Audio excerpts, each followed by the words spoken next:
രുദ്രാക്ഷം last part. അങ്ങനെ ഇന്ദ്രൻ്റെ ആരോഗ്യനില പതിയെ മെച്ചപ്പെട്ടു വന്നു. ഇന്ദ്രനെ റൂമിലേക്ക് മാറ്റിയ ശേഷം അർജുനും ചിമ്മുവും കൂടി വീട്ടിലേക്ക് മടങ്ങി. അച്ഛനെ കണ്ട് എങ്കിലും ഒന്ന് സംസാരിക്കാനൊന്നും നേഴ്സ് അവരെ സമ്മതിപ്പിച്ചില്ല.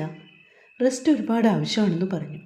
അങ്ങനെ വീട്ടിലെത്തി ഒരു ദിവസം നിന്നിട്ട് അടുത്ത ദിവസം കാലത്തെ രണ്ടുപേരും കൂടി കോളേജിൽ പോയി. എല്ലാവരെയും കണ്ട് യാത്ര പറഞ്ഞു. TCക്ക് അപേക്ഷയൊക്കെ വെച്ചു.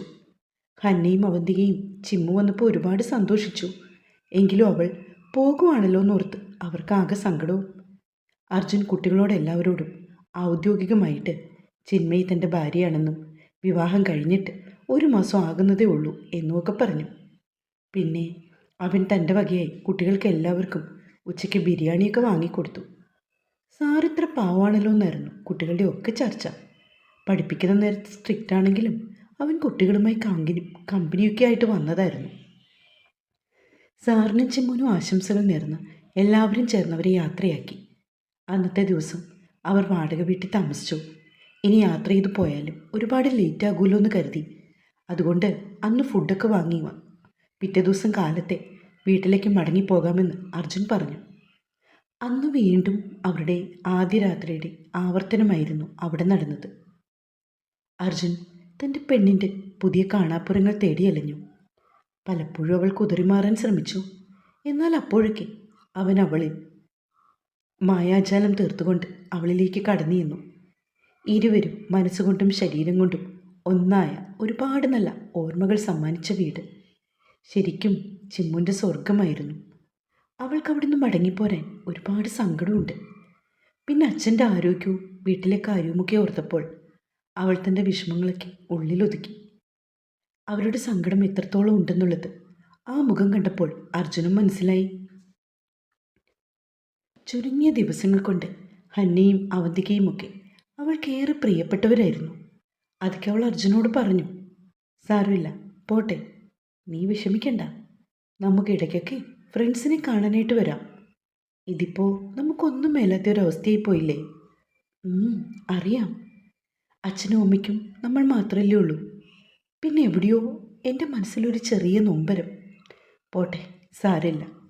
നമ്മുടെ ജീവിതത്തിലെ ചില യാത്രകളിൽ വഴിയോരത്ത് പലരെയും കണ്ടുമുട്ടും. എല്ലാവരും യാത്രകളിൽ അങ്ങോളം കൂടെ വേണമെന്ന് നമുക്ക് വാശി പിടിക്കാൻ പറ്റില്ലല്ലോ. അതുപോലെ ഈ കോളേജും അവിടുത്തെ ഫ്രണ്ട്സും ഒക്കെ ആവട്ടല്ലേ. അവൾ പറയുന്ന കേട്ട് അർജുനൊന്ന് മൂളുക മാത്രമാണ് ചെയ്തത്. സത്യത്തിൽ അവർക്കും പരസ്പരം അറിയാനും മനസ്സിലാക്കാനും പ്രണയിക്കാനും ഒക്കെയുള്ള ഒരു നല്ലൊരു അന്തരീക്ഷമായിരുന്നു അവിടെയുള്ളത്. അർജുനാണെങ്കിൽ ആ കോളേജിൽ പറ്റാവുന്നിടത്തോളം പഠിപ്പിക്കണമെന്ന് ഓർത്തതുമായിരുന്നു. എന്നാൽ അതിനേക്കാൾ വലുതാണല്ലോ അച്ഛൻ എന്ന വികാരം. ഒരാഴ്ചയ്ക്ക് ശേഷമാണ് ഇന്ദ്രൻ വീട്ടിലേക്ക് മടങ്ങി വന്നത്. സ്റ്റെല്ലയെ സഹായിക്കുന്ന ഒരു ചേച്ചിയുണ്ട്. അവർ വീടും പരിസരവും ഒക്കെ വൃത്തിയാക്കിയിരുന്നു. കൂടാതെ ഇന്ദ്രൻ കിടക്കുന്ന റൂമൊക്കെ അവർ ഏറ്റവും നന്നായിട്ട് വൃത്തിക്കും വെടിപ്പിനും ഇട്ടു.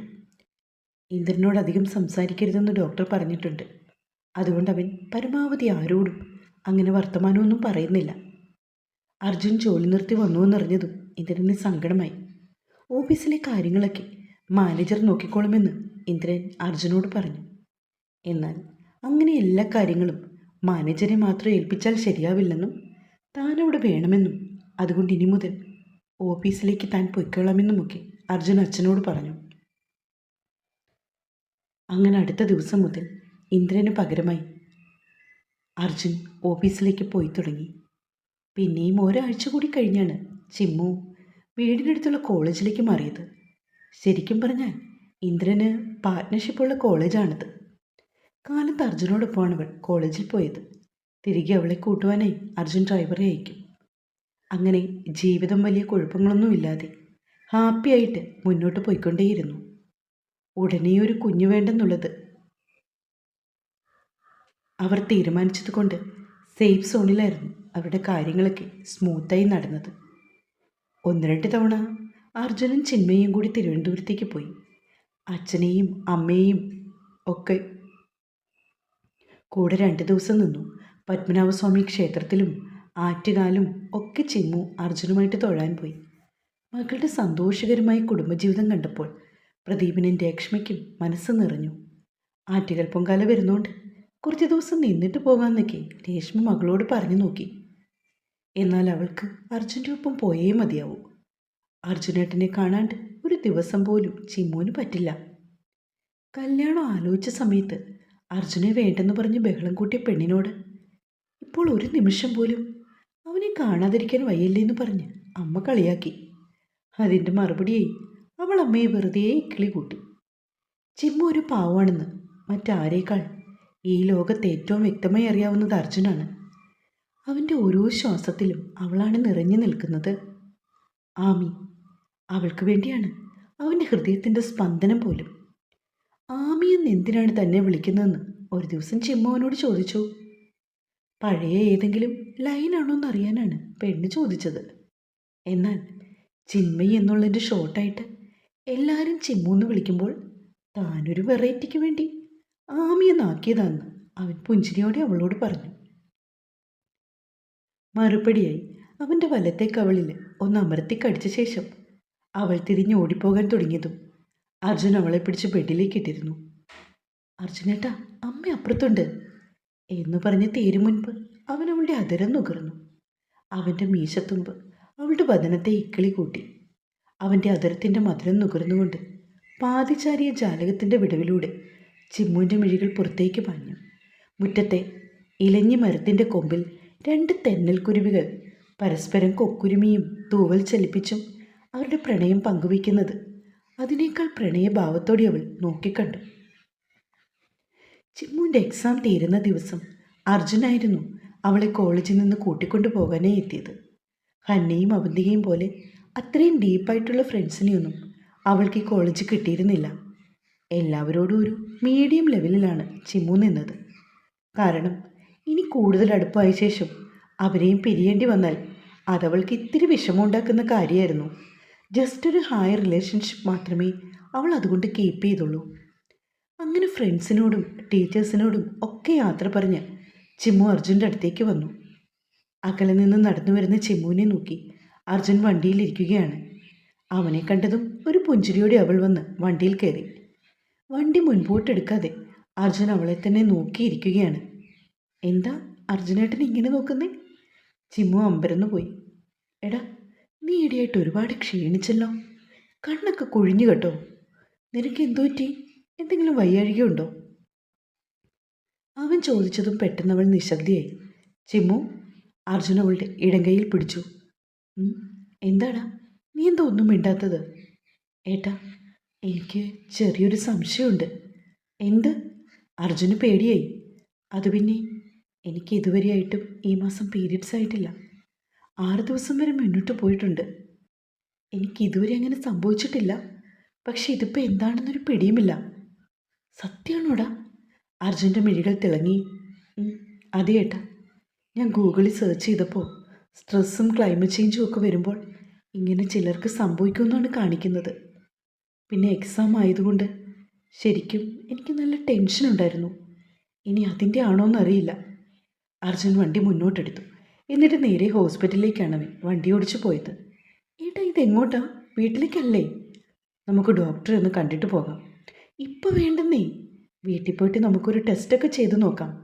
അതിനുശേഷം പോസിറ്റീവ് ആണെങ്കിൽ പോയാൽ മതി. അതൊന്നും സാരമില്ല. ഹോസ്പിറ്റലിൽ പോയി ഡോക്ടർ പറയുന്നതിനോളം കൃത്യതയൊന്നും ഈ സ്വയം ചികിത്സയ്ക്ക് കിട്ടില്ല. ഇക്കാര്യത്തിൽ നമ്മൾ നോക്കുന്നത് എല്ലാം സെയിമാണ്. അർജുനേട്ടൻ പറയുന്ന പോലെ അല്ല. ചിമ്മു എത്രയൊക്കെ പറഞ്ഞിട്ടും അർജുൻ പക്ഷേ വണ്ടി ഹോസ്പിറ്റലിൽ ചെന്ന ശേഷമാണ് നിർത്തിയത്. അല്പം മടിയോടെയായിരുന്നു ചിമ്മു വണ്ടിയിൽ നിന്ന് ഇറങ്ങിയത്. സേഫ് സോണിലായിരുന്നവർ ഫിസിക്കൽ റിലേഷൻഷിപ്പ് ഏർപ്പെട്ടതെങ്കിലും ഈ ഒരു കാര്യത്തിൽ ദൈവത്തിൻ്റെ കയ്യൊപ്പ് കൂടി വേണമല്ലോ എന്നുള്ളത് പ്രധാനമാണ്. ഡോക്ടർ അരുന്ധതി മേനോനിയായിരുന്നു അവർ കണ്ടത്. ചീഫ് ഗൈനക്കോളജിസ്റ്റ് അരുന്ധതിയാണ്. സത്യത്തിൽ ഡോക്ടർ ഒ പി ഒക്കെ കഴിഞ്ഞ് വീട്ടിലേക്ക് പോയതായിരുന്നു. ഒരു കേസ് വന്നപ്പോൾ അവർ അത് അറ്റൻഡ് ചെയ്യാനായി വന്നതാണ്. അപ്പോഴാണ് അർജുനും ചിമ്മുവും അവിടെ എത്തിച്ചേർന്നത്.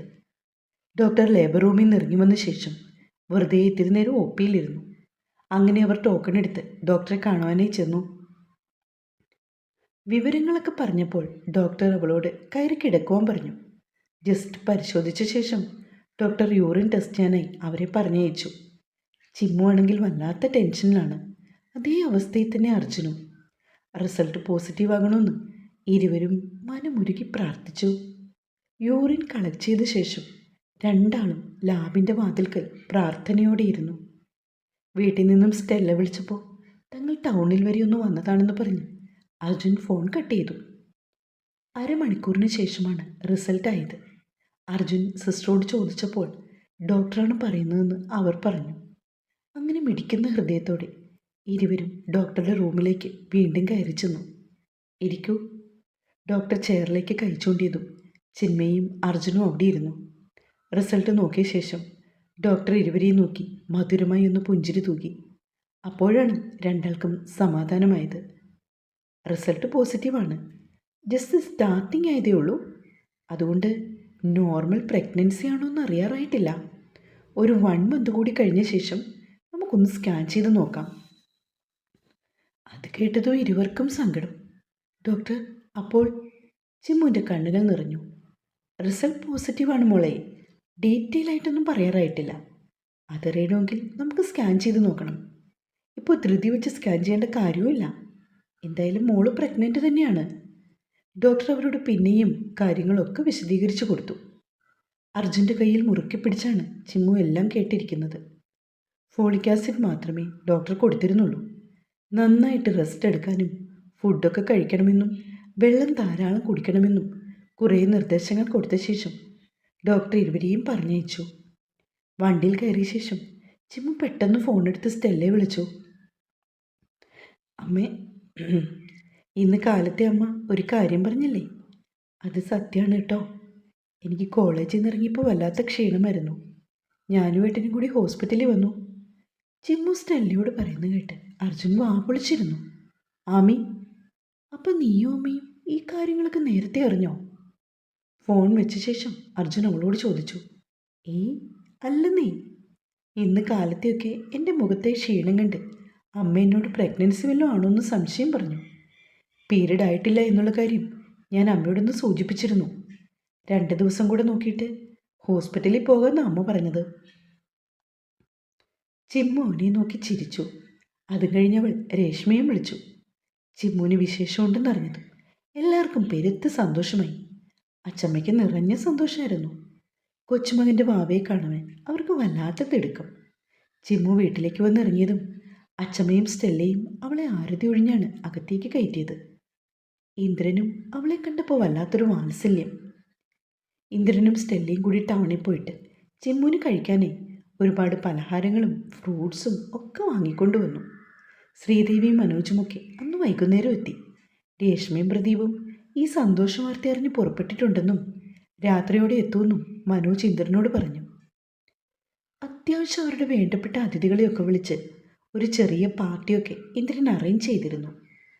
ചിമ്മുവിൻ്റെ അച്ഛനും അമ്മയും വന്ന ശേഷം അടുത്ത ദിവസമാണ് പാർട്ടി.